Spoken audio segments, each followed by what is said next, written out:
Tarda unos segundos en eco. Muy bien. Bueno, entonces, bienvenidos todos al coloquio del Instituto de Física y Matemáticas de la Universidad Michoacana de San Nicolás de Hidalgo. Es para mí un gusto presentar a nuestro ponente del día de hoy, el doctor Miguel Ángel García Azpeitia. El doctor García Azpeitia es actualmente catedrático CONACYT, asignado a la Universidad Autónoma de Zacatecas. Cuenta con estudios de licenciatura en física por la Escuela Superior de Física y Matemáticas del IPN, así como estudios de maestría y doctorado por el CIMBESTAF. Cuenta además con una estancia postdoctoral en la Universidad de Guanajuato. Actualmente, junto con un grupo de trabajo conformado por mexicanos, chilenos e ingleses, desarrollan y estudian diversos modelos teóricos para estudiar el comportamiento acelerado del universo. Asimismo, es un activo divulgador de la ciencia, llevándola a las regiones más apartadas del estado de Zacatecas, participando en los proyectos NetSTEM México y colaborando con el COSCIT para la difusión y divulgación de la ciencia en el estado. Muy bien, entonces, sin más preámbulo, el micrófono es todo tuyo, Miguel. Pues muchas gracias, Emilio. Para mí es un gusto estar aquí con todos ustedes. Bueno, voy a presentar mis slides y voy a reproducir. Esperemos que se alcance a ver, si no, con toda confianza me dicen y que en verdad se muevan las slides, porque luego no se mueven. Sí, lo vemos muy bien. Perfecto. Cualquier cosa, incluso de voz, si se detiene la voz, también por favor me avisan. Bueno, para mí es un gusto estar aquí con todos ustedes. Muchos de ustedes también, bueno, son mis amigos y los conozco desde hace mucho tiempo. Entonces, esperemos que esta plática podamos al final tener una discusión acerca de los diferentes puntos que tenemos aquí, que hemos encontrado en los últimos años. Y mi charla, bueno, se titula Atando cabos para entender la aceleración tardía de nuestro universo. Y pues bueno, siempre es importante mencionar a los colaboradores porque todo este trabajo no se hace con una sola persona. Se necesitan mucha gente para poder tratar de entender lo que estamos desarrollando en estos últimos años. Y pues bueno, en la parte de abajo están algunos de mis colaboradores, los cuales son tanto mexicanos como de Chile, así como de Inglaterra. Entonces, bueno, sin más que decir, me gustaría presentarles lo que es la organización de la charla. En esta charla, pues bueno, la parte de los antecedentes es una parte muy básica, una parte que creo que ya todo el mundo conocemos acerca de lo que es la cosmología y con ello lo que es la cosmología relacionado con la aceleración del universo. Y posteriormente ya la segunda parte va a ser un poquito más técnica y lo llamo el bestiario. Y son algunos de los modelos en los cuales hemos estado estudiando, hemos estado trabajando. No son todos, tenemos bastantes de esas bestias que tratan el problema de la aceleración del universo y que me gustaría mostrarles algunos de los detalles que hemos encontrado, algunos pros, algunos contras, algunas interrelaciones que hemos visto y que me gustaría que al final quizá con sus preguntas podamos discutir con toda confianza, ¿de acuerdo? Entonces, bueno, a la parte derecha, pues bueno, tengo el de pájaros, porque así lo vemos como un enorme zoológico de formas de cómo describir lo que es la aceleración del universo, y le tenemos que dar un orden, ¿no? Tenemos que tratar de ver qué es lo que está sucediendo, y quizá nos estemos equivocando en hacer algunos conceptos, quizá tengamos problemas con respecto a estar trabajando con eso de las distancias luminosas, no sé. ¿De acuerdo? Entonces, por eso me gusta esa parte de lo de pájaros, porque así a veces vemos el bestiario. Pues bueno, los antecedentes es la parte muy sencilla, espero no aburrirlos, es la parte clásica de lo que es la cosmología y en esencia lo que es la cosmología homogénea isótropa. Y pues bueno, nuestro universo no solamente pareciera ser que está en expansión, sino que está en una expansión acelerada. Y pues bueno, nosotros tratamos de explicar qué es eso de una expansión acelerada, si es algún tipo de medición errónea, al principio pareciera, pero muchas observaciones han corroborado esa expansión acelerada. Nuestro modelo cosmológico, pues bueno, tiene muchas simetrías, y también eso a veces es preocupante. Tiene homogeneidad, isotropía, tiene un fluido perfecto, y utilizamos como background las ecuaciones de campo de Einstein, ¿no? Del lado derecho, pues bueno, más bien, del lado derecho está nuestra ecuación de campo, nuestra ecuación maestra que utilizamos para poder describir El universo creemos que es la que debería de funcionar. Tenemos nuestra métrica, la cual cumple las condiciones de homogeneidad y isotropía. Tenemos nuestro fluido perfecto y con ello automáticamente tenemos un conjunto de ecuaciones que nos pueden describir de una manera bastante buena lo que es la dinámica, dinámica y evolución de nuestro universo. En la parte superior ustedes alcanzan a ver la ecuación de Friedman con curvatura, la ecuación de aceleración, la ecuación de continuidad, lo que tenemos acerca del parámetro de Hubble, etcétera, etcétera, ¿no? Entonces tenemos una serie de ecuaciones que podemos trabajar y pues no se pueden resolver directamente a menos de que conozcamos todos los fluidos que están inmiscuidos en este problema, ¿no?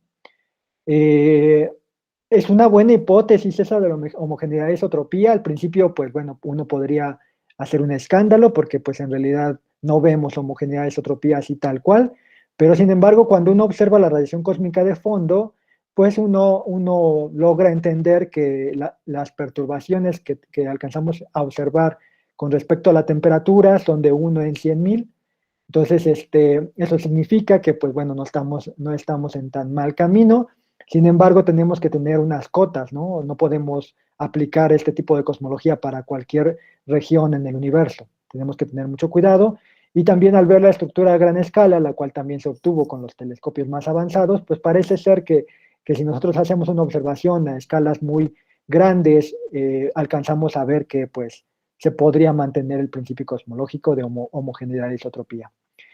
Las observaciones también apuntan a que bajo un enfoque de un modelo estándar en particular, apuntan a que el parámetro de densidad de la curvatura es 0.003, eso implicaría que la K que estamos teniendo es igual a 0.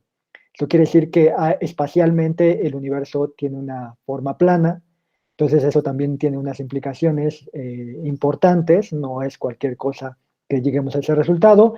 Y una de las cosas también interesantes es que aplicando la constricción de Friedman y conociendo los diferentes fluidos que existen en el universo, uno puede tener como un pie cósmico y calcular cada una de las diferentes componentes, cuánto valen las diferentes componentes. La suma de todos esos parámetros de densidad, uno esperaría que fuera igual a 1, suponiendo que la curvatura que tenemos es igual a 0, tenemos una curvatura plana. Tenemos que, bueno, parece ser que el parámetro de densidad de radiación y los neutrinos es alrededor de 10 a la menos 5, la materia oscura y los bariones es alrededor de 0.32, pero eso no suma un 1, ¿no?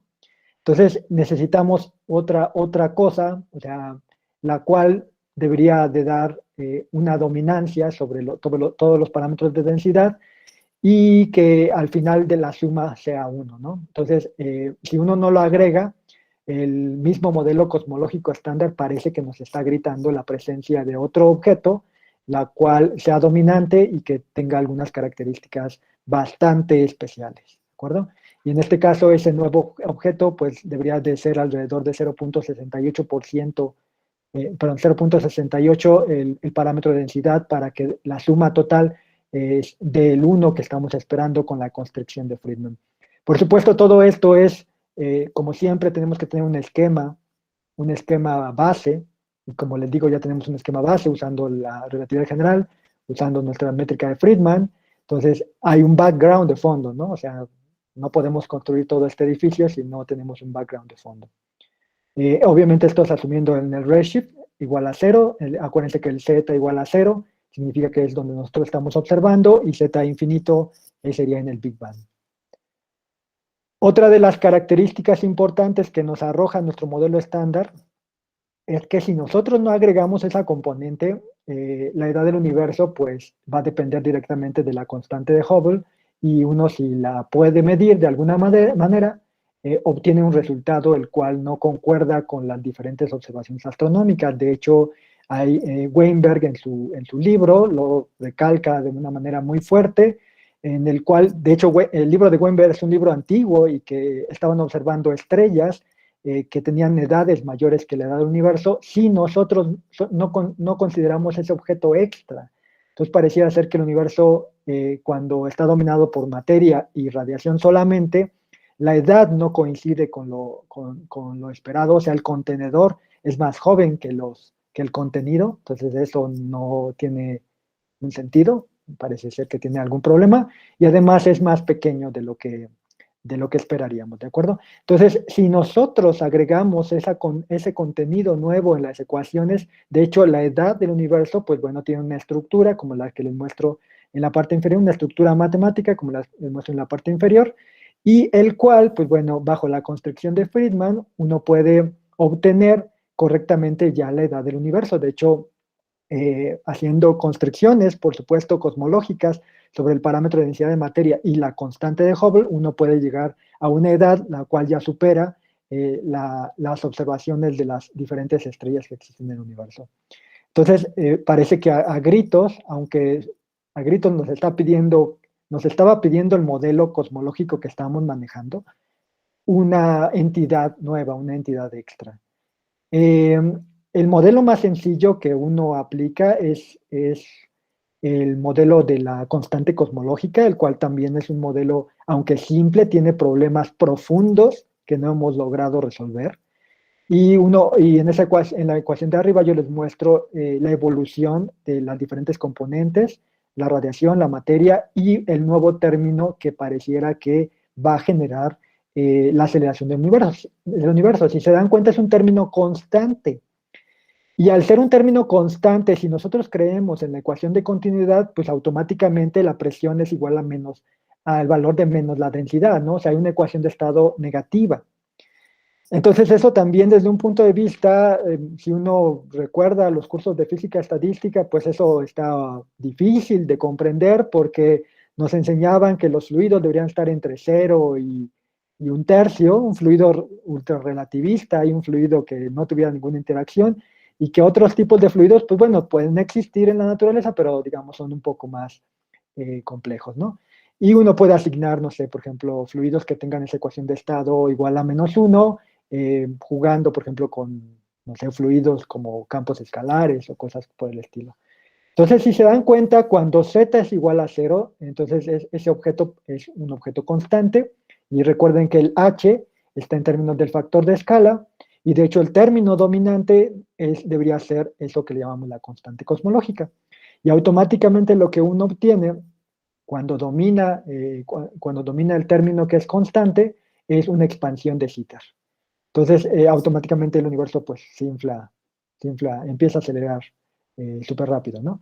Y eso también depende, si se dan cuenta, de cuánto vale la densidad de energía de esa constante cosmológica. No puede ser una densidad de energía cualquiera, no puede ser una densidad de energía súper grande, porque significa que el universo se expandería demasiado rápido, entonces eso provocaría problemas. Tampoco puede ser en épocas tempranas que la expansión suceda, o si sucede, debe suceder en cortos lapsos del tiempo, porque podría afectar cosas primordiales como la nucleosíntesis, la formación de los elementos ligeros, la formación de estructura. Entonces tenemos que tener una precaución con ese tipo de cosas, ¿no? Entonces, simplemente como un recordatorio, el modelo del steady state de hace mucho tiempo también tenía una expansión de Zeta, si recuerdan. Entonces, ahí había una creación de materia, nos decían, y lo que teníamos es que era un factor de escala que se expandía exponencialmente, pero bueno, el steady state fue totalmente desechado por observaciones tanto de cuásares como, digamos, su verdugo final fue la observación de la radiación de background, el cual tiene una configuración de cuerpo negro, y ahí cayó el modelo steady state. Pero si se dan cuenta, también parece como que resurgen a veces las ideas, ¿no? Y en este momento resurge con su estructura de Zeta, aunque no de la misma manera, pero hay cosas como que se pueden atrapar de otros modelos, los cuales fueron desechados. Esa transición sucede en z es igual a 0 menores a 0.7 aproximadamente, y es una transición que también nos preocupa porque no sabemos por qué suceden exactamente en esa época. Y pues bueno, las primeras observaciones que nos dieron evidencia de que el universo estaba expandiendo de manera acelerada era mediante las observaciones de supernova. Entonces, unos grupos de astrónomos detectaron que nuestro universo no estaba en desaceleración, y más bien estaba en una etapa de aceleración, y obviamente eso no podía darte un premio Nobel hasta que hubiese otra evidencia que acompañara lo que estábamos observando, ¿no? Porque pudiese que las observaciones de supernovas tuviesen algunos sesgos relacionados, por ejemplo, con las distancias que estamos midiendo, no sé, etcétera, etcétera. Entonces tenía que estar acompañado por otras observaciones. Y de hecho, sí existen otras observaciones que afirman que nuestro universo está en una etapa acelerada tardía. Y de hecho, una de las observaciones más potentes es lo que es la observación de la radiación cósmica de fondo, de los picos acústicos, lo cual nos lleva a la conclusión de que esa aceleración es necesaria para que, digamos, el modelo estándar cosmológico empate con las observaciones que estamos teniendo de la radiación cósmica de fondo. Y actualmente, pues bueno, tenemos más y más y más evidencia. Por ejemplo, un Physical Review Letter 2020 de Navature, mediante estructura a gran escala, nos afirma que que el universo se está expandiendo de manera acelerada. Su ecuación de estado tiene una forma como igual a -1, y el parámetro de densidad también es 0.67 aproximadamente, y eso pues obviamente tenemos que buscar argumentos teóricos para justificar por qué existe una constante cosmológica, lo cual no es sencillo, ¿no? Porque nosotros intuitivamente podemos poner un fluido dentro de un cuarto, y conforme hacemos el cuarto cada vez más grande, la densidad de ese fluido debería de disminuir, ¿no?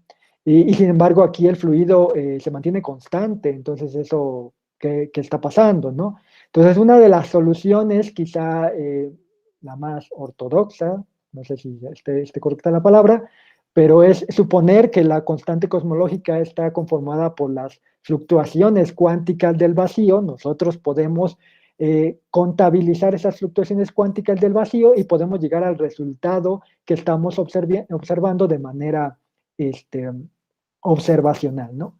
Y entonces ahí también llega un colapso, porque nuestra mejor teoría, el modelo de la mecánica cuántica de campos, no logra obtener lo que estamos observando. De hecho, es un valor también antinatural, porque es del orden de 10 a la -10 electronvolts a la cuarta la densidad de la constante cosmológica, lo cual es extrañamente y molesto, porque es muy parecido al cero, pero no es cero, ¿no? Entonces eso es algo que pues bueno, saca de quicio también. Pues obviamente todos estos argumentos son basados en el modelo estándar cosmológico, ¿no? Podemos estar equivocados quizá desde el principio. Pero no solamente esto, ¿no? Ahora están alimentando a los cosmólogos con más problemas, y quizá a veces los cosmólogos, como somos una especie muy joven en la física, somos susceptibles a que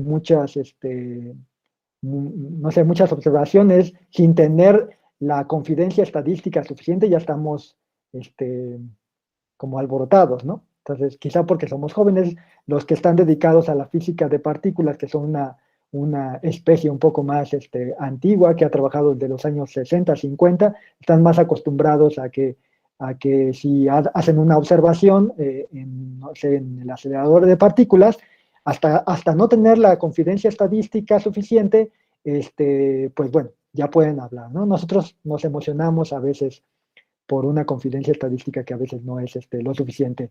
¿Y qué quiero decir con todo esto? Pues bueno, lo que están observando cada vez más y más y más es que parece que hay un problema con respecto al valor que obtiene digamos, los observatorios que dan eh, resolución a las épocas tardías del universo. Por ejemplo, SHUS eso está dedicado a observar supernovas y dan un valor de H0.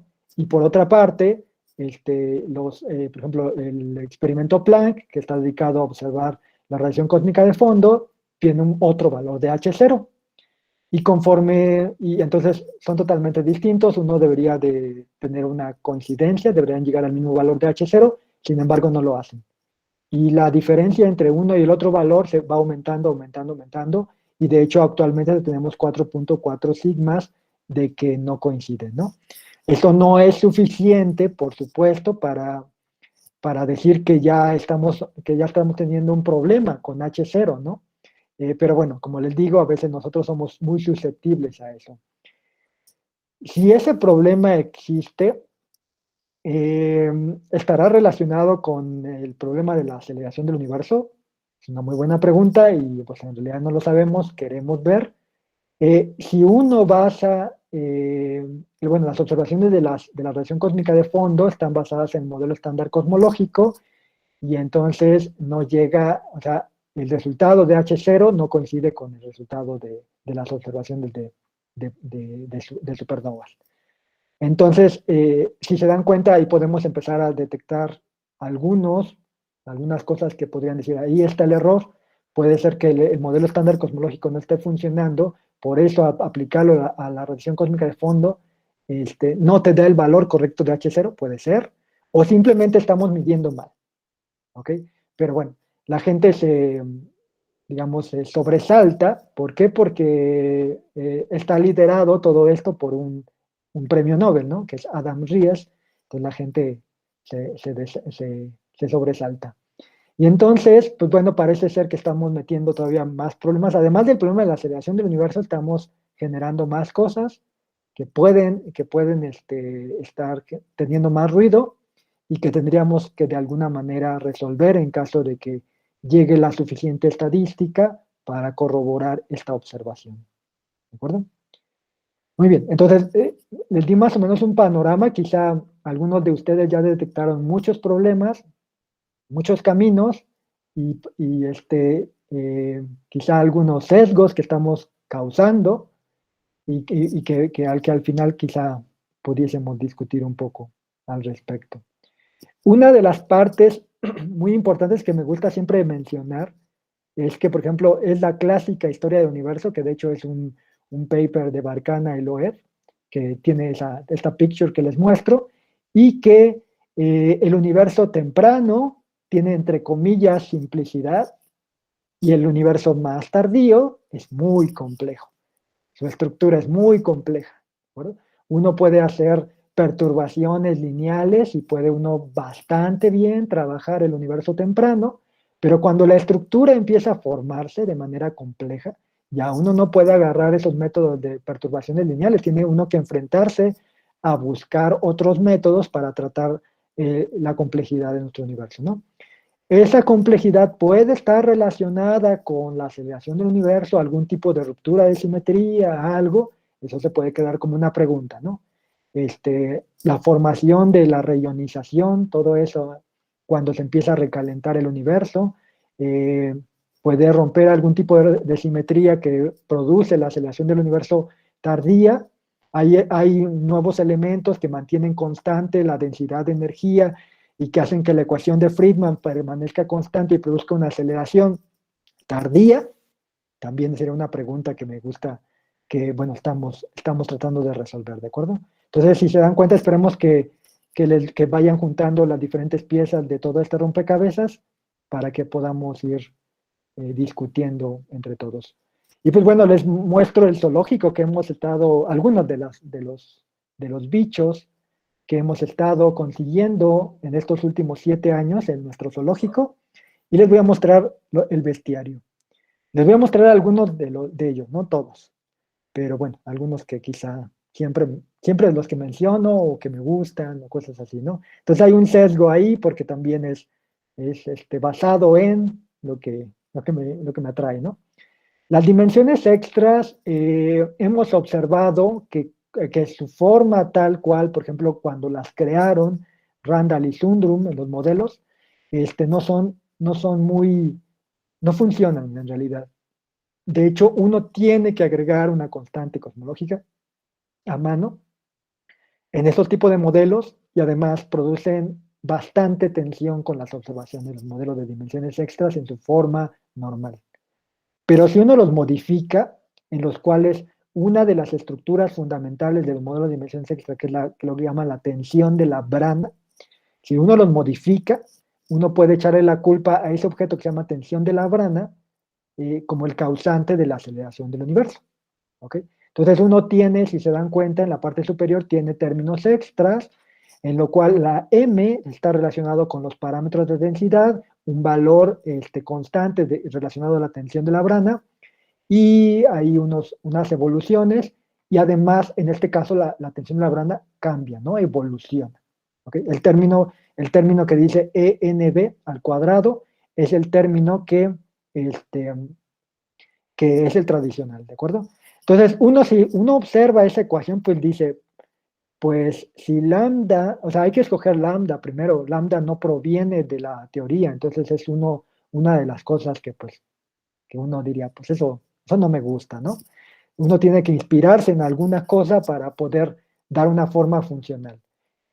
Una de las ideas que se nos ocurrió, inspirado en la ley de Otbos, eh, generalizada, que ahí bueno, tiene todo un cuento, y además y también y nos inspiramos en algunos campos escalares, es que se puede escribir esa forma de la tensión de Labrana como un z más 1 a la n, como una forma polinomial.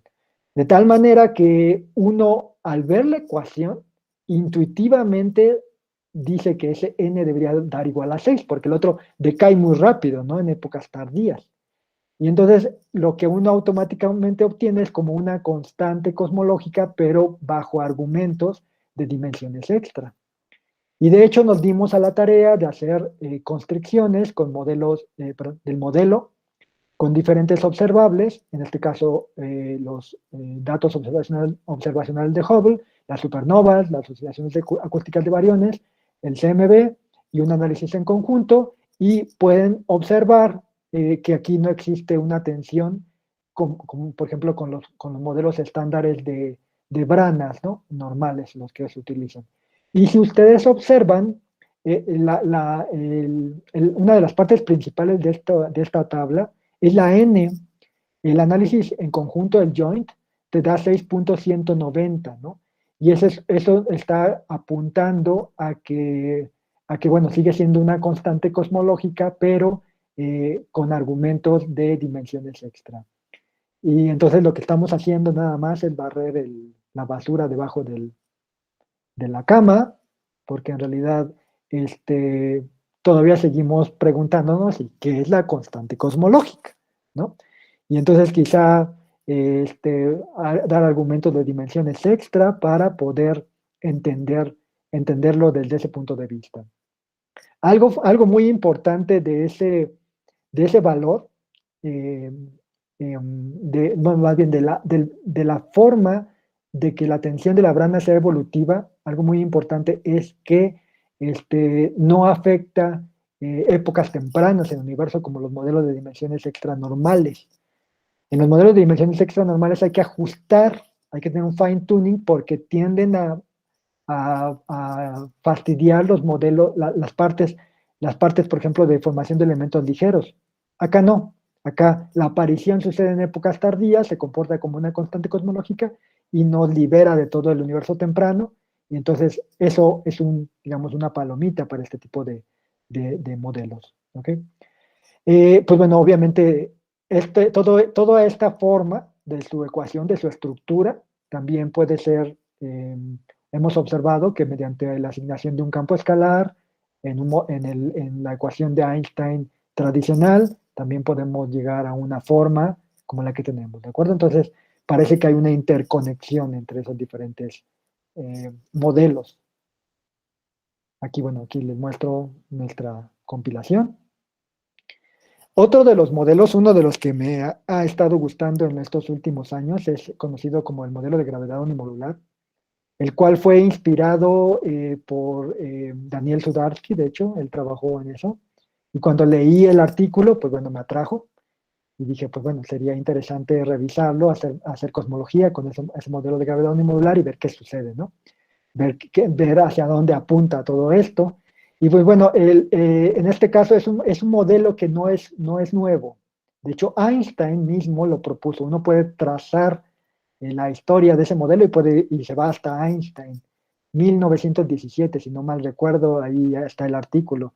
Y en este caso, pues si se dan cuenta, existe una nueva constricción. La determinante de la métrica es un valor constante, en este caso, de hecho, es 1, y entonces eso nos da una nueva estructura de las ecuaciones de campo, la cual les muestro en la parte inferior.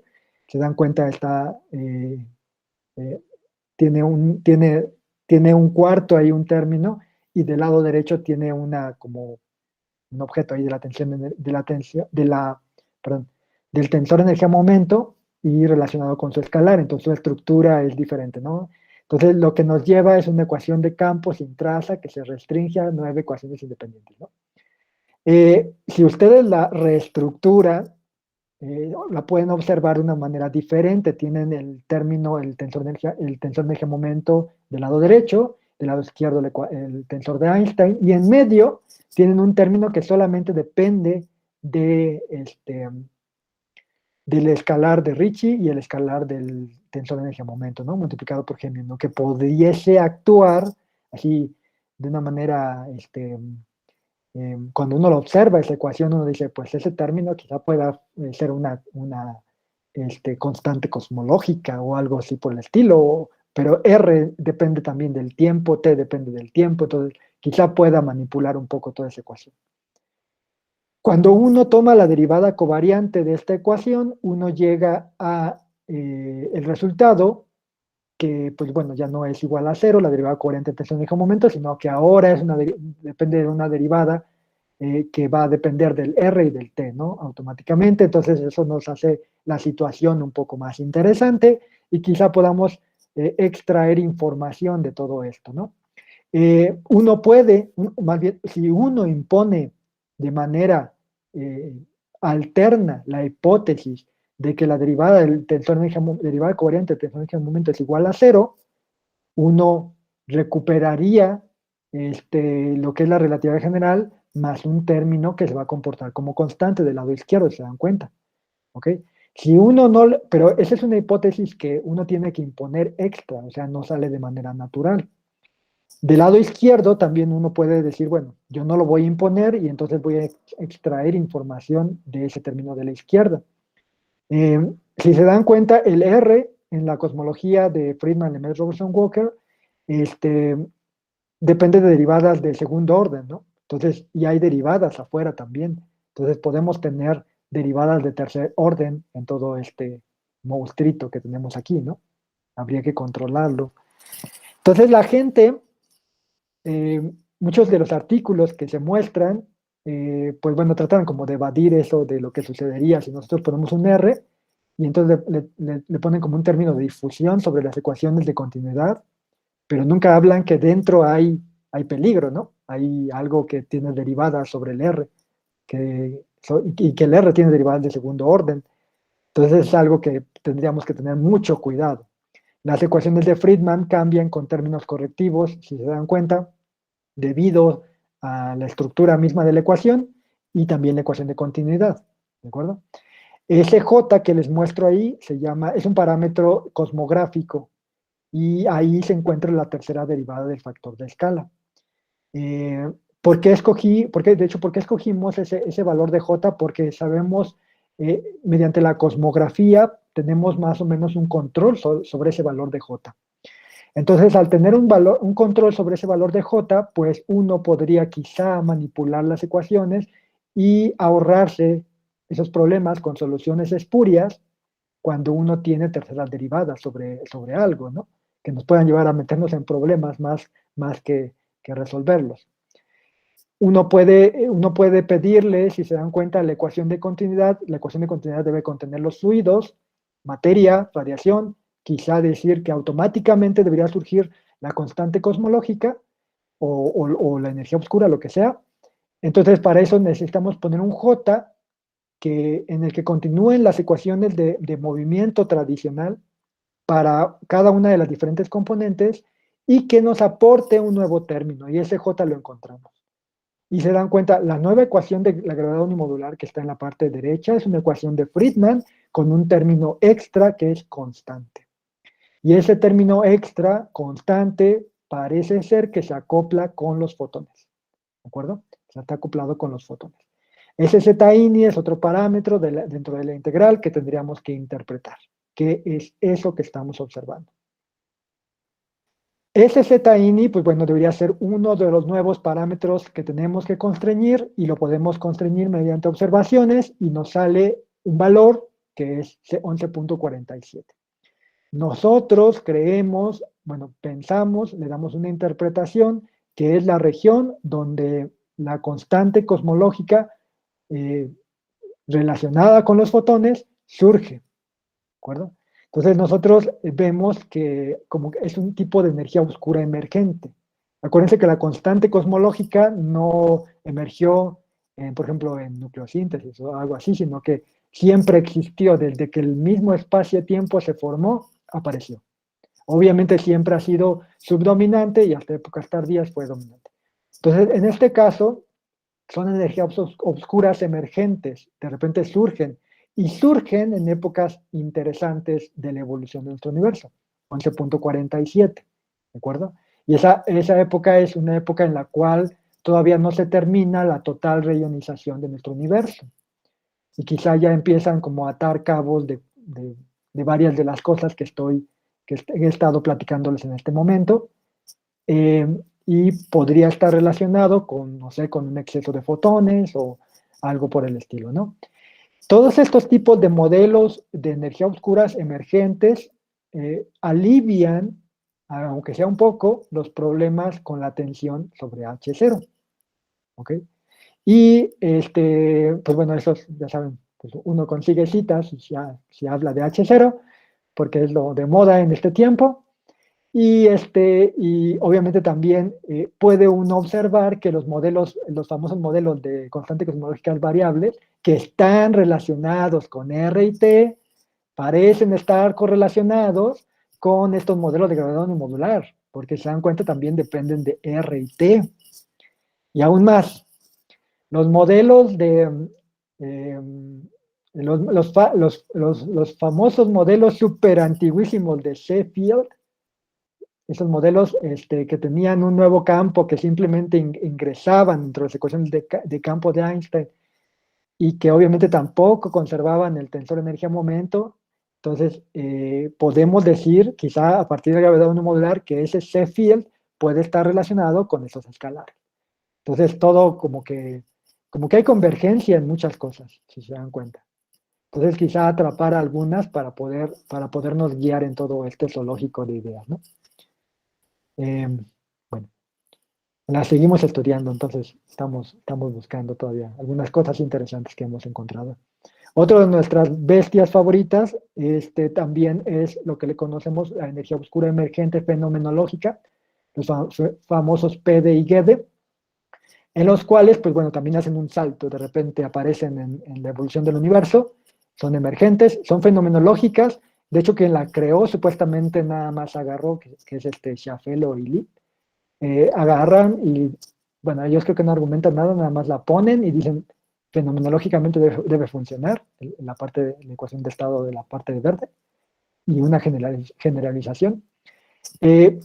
Funcionan, pero no dan un argumento de dónde viene, ¿de acuerdo? Pero si uno rastrea artículos, uno puede llegar a la ecuación de Lee-Schaffelo mediante la asignación de un campo escalar, pero ellos nunca dicen, no hablan nada del campo escalar, como que simplemente ahí está, ¿no? O sea, es nuestra propuesta, ¿de acuerdo? Y entonces, bueno, la característica de este tipo de energía oscura es que, como les digo, aparece de repente y empieza a dominar el universo tardío, entonces es una energía oscura emergente, ¿de acuerdo? Y entonces, al ser una energía oscura emergente, ayuda al problema a aliviar el problema de la tensión en H0, ¿de acuerdo? Y entonces, bueno, también está muy trabajado este tipo de modelos. El modelo de GED es un poquito más, es menos ortodoxo porque contiene más parámetros libres, entonces es un poco más difícil digamos, de aceptar, ¿no? Y el PD, sin embargo, es un modelo el cual tiene los mismos parámetros libres que el modelo estándar cosmológico, entonces, pues bueno, uno quizá puede favorecerse por ese tipo de objetos. Hicimos constricciones que faltaban, calculamos esos parámetros libres que les muestro en la parte superior, junto con mis colegas, Y pues bueno, una parte esencial de que observamos en este tipo de modelos es que contienen una expansión acelerada, no solamente la que necesitamos, sino en la época más temprana. ¿Okay? De hecho, ahí hicimos un análisis de sistemas dinámicos, ustedes lo pueden alcanzar a ver en el punto P6, esperemos que lo alcancen a ver, y eso puede afectar, ¿de acuerdo? Eso puede dañar el proceso.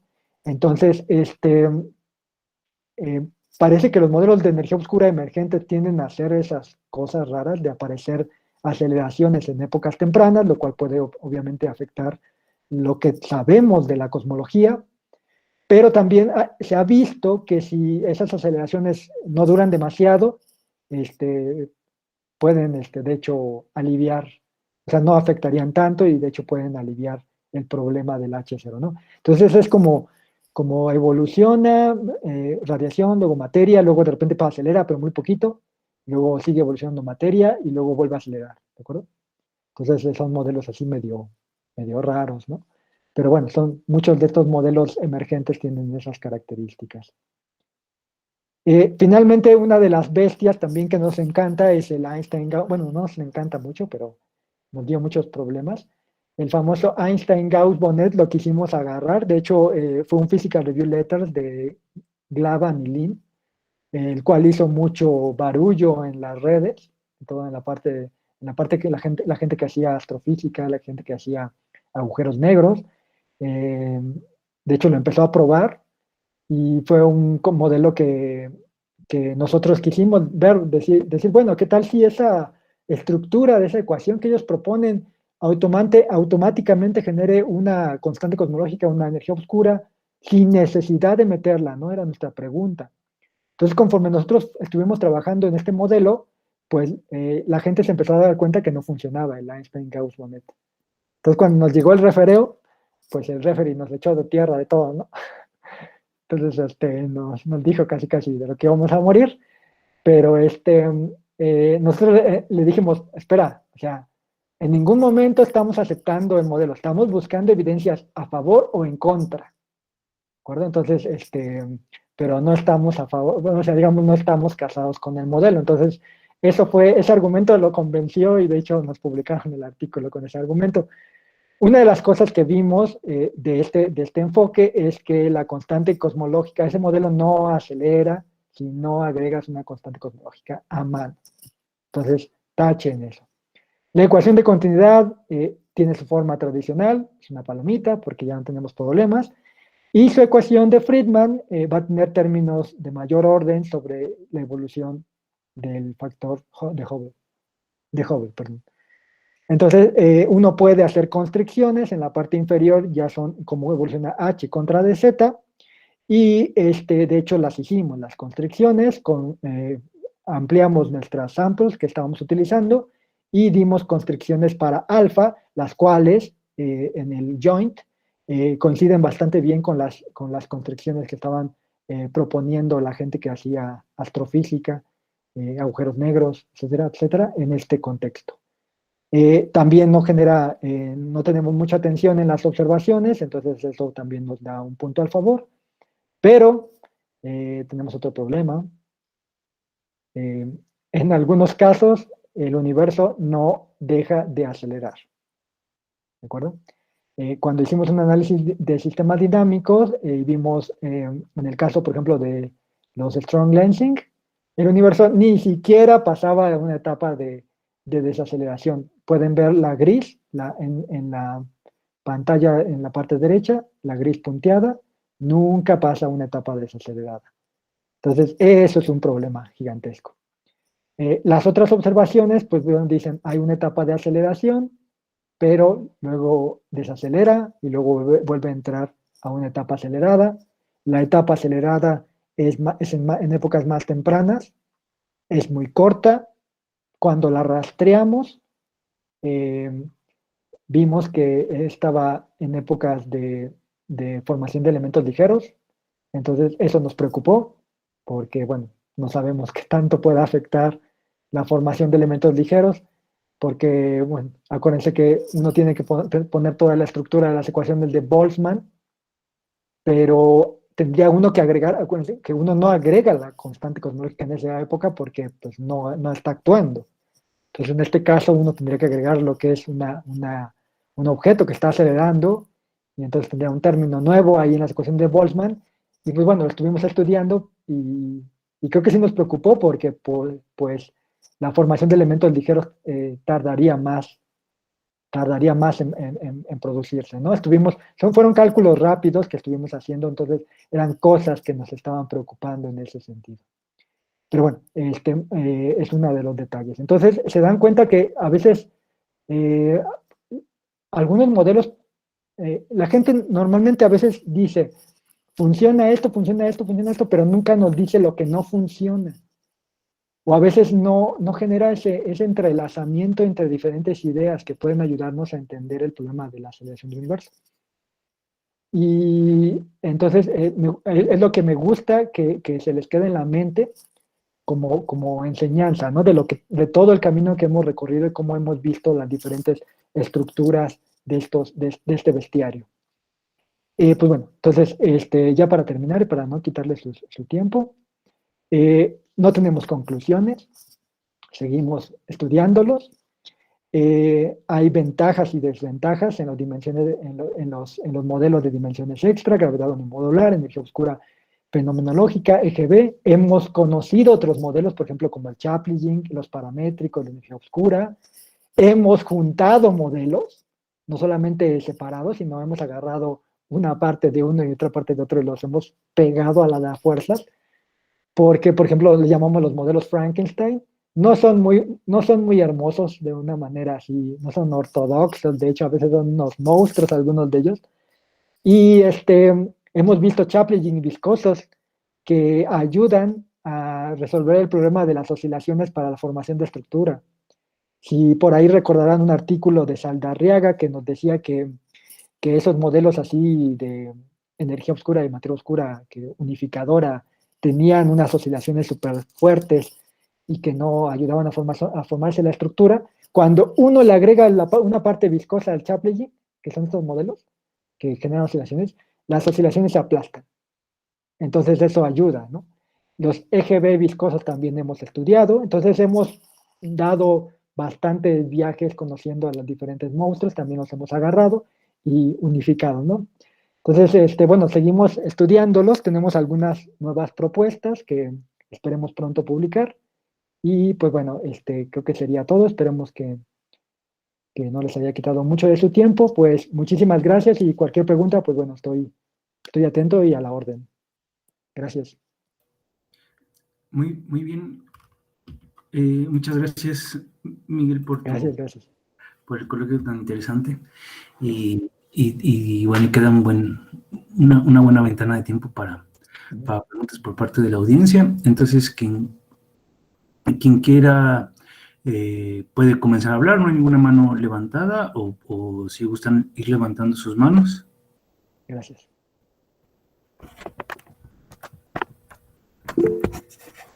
Sí, muy bien, Olivia, si quieres, adelante con tu duda. Sí, muchas gracias por la charla. Al final, una curiosidad, ese Einstein-Gauss-Bonnet viscoso, ¿qué quiere decir eso? O sea, ¿es con Einstein-Gauss-Bonnet más un fluido que tiene viscosidad o qué es? Exactamente. O sea, nosotros no le metemos un fluido perfecto tal cual, le metemos un fluido con viscosidad. Y vemos si hace algo, si puede ayudar a surgir una constante cosmológica de manera natural. Bien, y la viscosidad entonces ya afectaría incluso al background, o sea, incluso las ecuaciones isotrópicas homogéneas se cambiarían, o la viscosidad únicamente afecta las perturbaciones. Únicamente afecta las perturbaciones, la parte de las perturbaciones. O sea, no sigue manteniéndose el mismo background homogéneo isótropo. Ok, bien. Entonces la viscosidad únicamente entraría para las perturbaciones, o sea, no hay como bulk viscosity o una viscosidad volumétrica o algo así.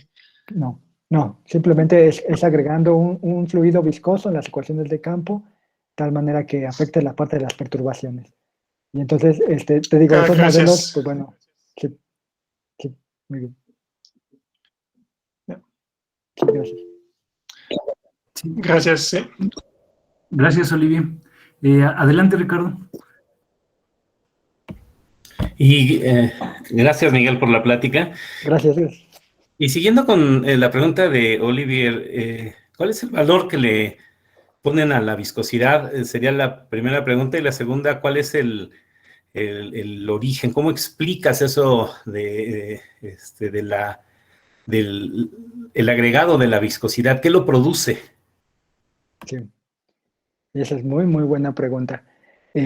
No sé si a valor te refieras a valor numérico o valor así de qué Sí, qué valor numérico. consecuencias tiene Valor sobre... numérico, porque, bueno, cuando resuelves ecuaciones, bueno, por lo menos lo que yo estoy acostumbrado cuando trabajo con algún sistema de fluidos, Ajá. pues sí me dicen el valor de tal fluido es uno específico. Entonces también estaba pensando que si ustedes también en algún momento le dijeron en tus cálculos, este es el valor de la viscosidad, pero surge bueno, por lo menos de lo que yo trabajo en fluidos, de la mesa, pues sí surge del tipo de fluido específico que estás trabajando. Claro. Y, Sí, exactamente. Sí, de hecho, el valor digamos, de la viscosidad sería uno de nuestros nuevos parámetros libres que deberíamos de constreñir a partir de las observaciones. Entonces, también, obviamente, el modelo estándar cosmológico, el cual no contiene viscosidad, cuando uno agrega viscosidad, siempre debe de estar como aceptando el modelo estándar cosmológico porque es el que más funciona. Entonces nosotros, no recuerdo el valor así tal cual el número, pero es una de las constricciones que nosotros obtenemos. Es un nuevo parámetro libre que deberíamos tener. Entonces eso también genera un poco de problema, ¿no? La viscosidad, la parte de la viscosidad principalmente está relacionado con el término de la materia oscura. Normalmente en las ecuaciones de Boltzmann, cuando uno trabaja, por ejemplo, perturbaciones lineales, uno supone que no hay ninguna interacción de hecho, o sea, con nada, ¿no? O sea, es como lo trabaja uno. Entonces, solamente viven ahí, tienen del lado derecho igual a 0 y las colisiones que tienen ahí son nulas, ¿no? Entonces, en este caso, pues bueno, la parte de la derecha de la ecuación de Boltzmann, pues bueno, ya tiene interacciones, ¿no?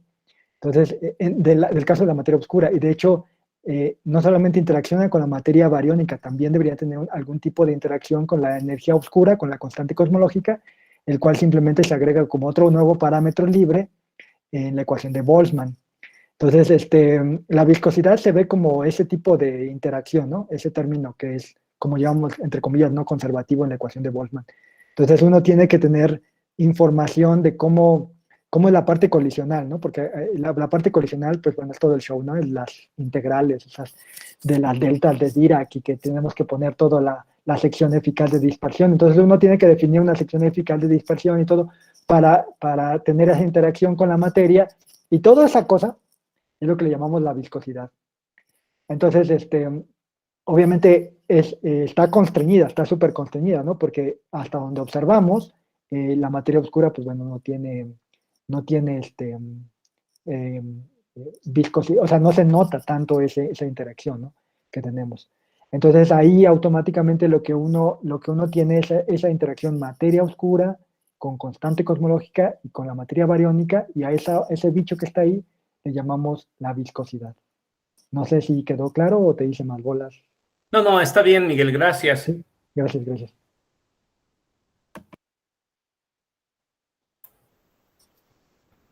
Muy bien. Muchas gracias, Ricardo, por la pregunta. Gracias. ¿Alguien más tiene alguna otra pregunta? Adelante, Ricardo. Si no hay otra pregunta, mira, cuando estabas hablando dijiste que cuando enviaron artículos usando esto de Gauss-Bonnet, el referee reaccionó de una manera bueno, fuerte, firme. Sí. ¿Nos podrías platicar un poquito más por qué no gusta esa teoría o si esa teoría ya se ha desechado? Porque todavía veo varios artículos que salen sobre el tema, pero a lo mejor será por desconocimiento o por qué, bueno, nada más platícanos por qué, por favor, por qué al referee no le gusta la teoría. Sí, gracias. Sí, cuando nosotros la conocimos, la teoría, es la ecuación que está acá,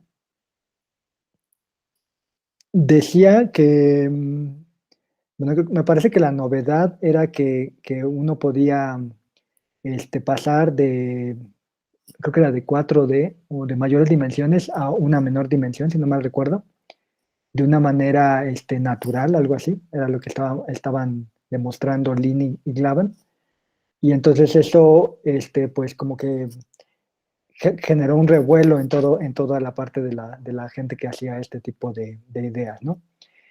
Y cuando, bueno, les digo, entonces nosotros lo tomamos porque, bueno, fue algo como de moda, lo quisimos explorar, y durante ese proceso de refereo, pues bueno, la verdad no nos fijamos acerca de los diferentes artículos que iban saliendo, pero mucha gente mostraba que, bueno, según los que estuvimos viendo, mostraba que lo que habían hecho el cálculo de Glavan y Lin parecía ser que estaba erróneo, algunos de ellos decían. Y algunos otros también comunicaban que de hecho no, por ejemplo, creo que los hacían trabajos, por ejemplo, con agujeros negros, si no mal recuerdo. Y también con agujeros negros tenían algunos problemas con la ecuación que ellos habían encontrado. Algunos incluso creo que hasta problemas de causalidad habían encontrado, cosas así súper malas, ¿no? O sea, pero nosotros no nos fijamos en todo ese proceso. Sin embargo, el referee ya lo había visto todo eso. Y entonces nos enjaretó como 20 papers en el cual pues le echaban tierra a este modelo y decían, está descartado. Y entonces nos dijo, pues ustedes ahí están haciendo, o sea, como que no leyó el artículo, simplemente lo agarró y dijo, están haciendo esto, está descartado, punto. Y entonces, y nos enjaretó 20 papers ahí que leyéramos, ¿no? Y entonces, nosotros luego vimos de que pues el referee parecía que no había leído el artículo correctamente y que en ningún momento estábamos a favor, sino más bien estábamos buscando que si el modelo fuera, digamos, factible desde el punto de vista de la cosmología. En realidad a nosotros no nos importaba mucho el background que había tenido Glavan y Lin para construir las ecuaciones, sino para ver ya las consecuencias de dicha ecuación a nivel cosmológico. Entonces, pues nosotros lo vimos y pues le dijimos, no, pues nosotros no estamos a favor, sino que estamos probando el modelo a nivel cosmológico y tenemos ventajas, eso sí hay que reconocer, pero también hay cosas que no están funcionando con respecto al modelo. Y casi que le dijimos, pues lea bien el artículo. Y pues bueno, eso como que lo hizo cambiar totalmente de vista. Y entonces leyó el artículo y nos mandó otro refereo, pero ya como más light. Y pues bueno, eso fue más o menos la historia. Y la gente lo sigue de hecho utilizando, pero como que ya perdieron todo el interés por el mismo ataque que ha sucedido con esa teoría de Einstein-Gauss-Bonnet. Sí. Muy bien, gracias. Gracias, sí, espero que haya quedado claro. Gracias. Gracias. Sí, siempre también es interesante ver como lo que sucede tras bambalinas, ¿no? Exactamente. De un artículo. Exactamente. Muy bien. Bueno, pues ¿habría tiempo para alguna pregunta más por parte de la audiencia? Y en caso que no, pues creo que no nos queda más que agradecerte nuevamente, Miguel, por tu coloquio, por tu presentación. Gracias. Y bueno. Gracias, Miguel. Gracias. Pues muchas gracias, fue un gusto volverlos a ver a todos y esperemos encontrarnos en algún momento ya después de esta pandemia. Gracias. Sí, así es. Muy bien. Pues gracias a todos. Gracias. Gracias, hasta luego. Hasta luego. Hasta luego. Hasta luego, gracias.